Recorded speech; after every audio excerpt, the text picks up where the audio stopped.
माझे नाव बाबासाहेब ज्ञानेश्वर काळे, मी राहणार नागडे, तालुका येवला।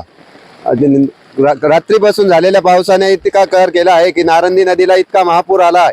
हा पहिल्यांदा आमच्या पाहण्यात पहिल्यांदा पूर आलेला आहे। जेव्हापासून पूल झाला त्याच्यानंतर एवढा महापूर आलेला आहे आणि अतिवृष्टी झाल्यामुळं तर अनेक गावांचा संपर्क तुटलेला आहे।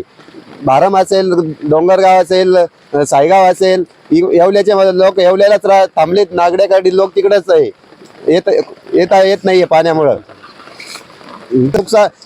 अतोनात पिकांचं नुकसान झालेलं आहे। तरी सरकारला आमची कळकळीची विनंती आहे की पंचनामे करून सर्व शेतकऱ्यांना मदत करावी। नाव सांगा। नमस्कार, माझं नाव शुभम शिंदे, मी इथलाच रहिवासी, नागडे या गावातला रहिवासी आहे। इथं काल रात्रीपासून अतिवृष्टीचा पाऊस झाला आहे।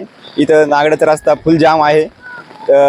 शेतकऱ्याचं मोठं नुकसान झालं आहे। इथं शेतात फुल पाणी आहे आणि नागडा येवला कोटंगाव रोड सध्या बंद आहे। माझ्या पाण्यात पहिल्यांदा पूर आलेला आहे नदीला। धन्यवाद।